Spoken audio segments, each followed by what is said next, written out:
Welcome to the Restricted Handling Daily Intel Brief. This is what's been going on in Iran and the Middle East in the past 24 hours.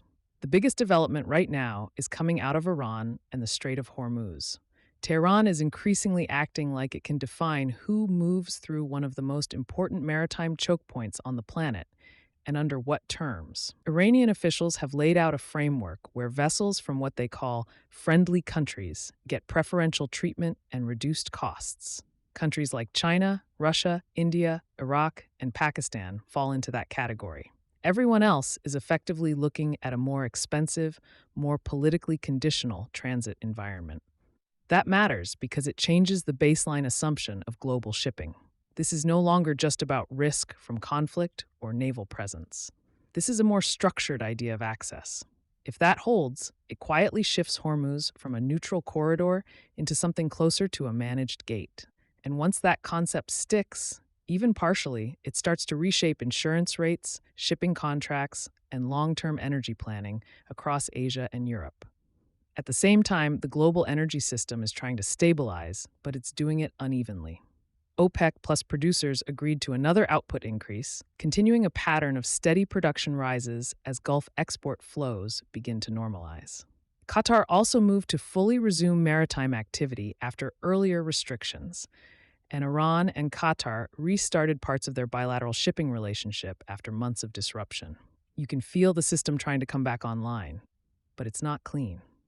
Japan-linked tankers carrying millions of barrels of crude have only recently started exiting the Strait of Hormuz after long delays. Some cargoes sat in limbo for months. And even as crude oil starts moving more freely again, liquefied natural gas is telling a very different story. Bangladesh, for example, has seen its scheduled LNG deliveries from Qatar cut in half for next year. Officials there are openly saying the disruption comes from the regional conflict and the instability around Hormuz. That is a big signal, because LNG isn't as flexible as crude oil. When those flows get interrupted, buyers don't just reshuffle routes, they scramble for entirely new supply chains. So what we're seeing is a split system. Oil is slowly recovering, gas is still under pressure, and the entire energy market is behaving like it is walking out of a storm, but still checking the sky every few seconds. Now, layered onto that is something more politically charged inside Iran itself. Massive funeral processions for Supreme Leader Ayatollah Ali Khamenei turned into a national-scale political and emotional event in Tehran. Tens of thousands of people filled streets in coordinated displays of mourning and loyalty. There were chants and banners that explicitly called for vengeance against the United States, and crowds even targeted imagery of the U.S. president. This is doing two things at once. First, it reinforces internal regime cohesion at a moment of transition. Second, it broadcasts external hostility in a very deliberate, very public way. The absence of the newly positioned successor figure in public view only adds to the sense that Iran is carefully managing visibility at the top of its political hierarchy. Everything is controlled. Nothing is accidental in that kind of environment. So while Iran is shaping external economic leverage through Hormuz, it is also managing internal legitimacy through symbolism, grief, and controlled messaging. Now shift to Israel, because there is a separate but equally important stress point developing there. The Israeli government has moved into open confrontation with its own Supreme Court over authority tied to broadcast regulation.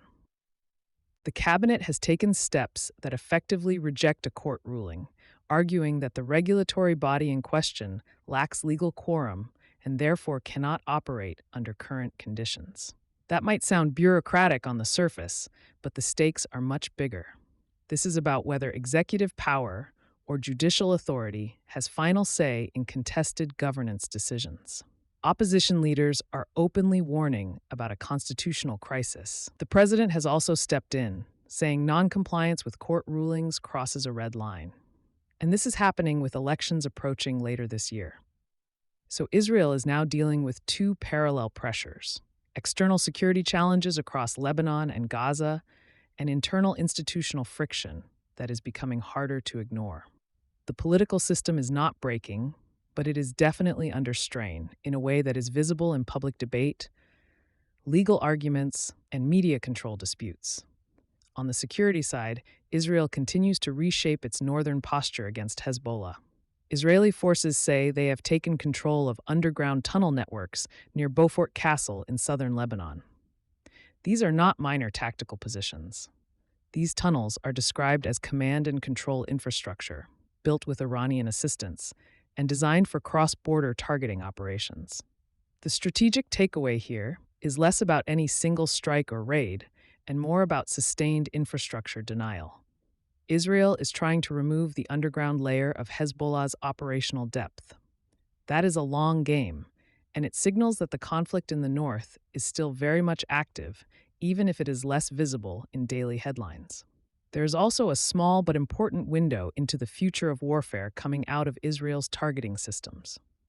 Reports describe massive AI-assisted command systems processing enormous volumes of real-time battlefield data, generating target recommendations at a pace that would be impossible for traditional human-only workflows. We are talking about systems that help compress decision timelines from nearly an hour down to just minutes in some cases. That creates a very modern tension point. Speed versus oversight, scale versus verification. And militaries across NATO are watching this closely because it points toward a future where the bottleneck is no longer intelligence collection, but human validation. There are also continued lower-level maritime incidents worth tracking. Armed actors operating from small craft have attacked commercial shipping near Yemen's coastline in the Red Sea region. No group has claimed responsibility yet, but it reinforces that maritime security pressure is not isolated to one choke point. It is distributed across multiple corridors. Zooming out regionally, diplomacy is also starting to reappear in unexpected places. France is preparing a presidential visit to Syria alongside business and investment delegations. That signals early-stage reintegration conversations with Damascus after years of isolation. Meanwhile, Iraq is moving forward with preliminary agreements to study major oil export pipeline routes that would connect production regions to alternative export corridors. These projects are designed to reduce dependence on maritime choke points like Hormuz, which ties directly back into the broader energy insecurity theme running through everything right now. Thanks for listening and for being part of this community. If you want to support the show, leaving a review or a thoughtful comment helps others discover it. We also share a daily written intel brief on Substack, restrictedhandling.substack.com, where we go deeper on Russia and China, along with broader coverage of Iran, the Middle East, and the DPRK. Wishing you a great week ahead.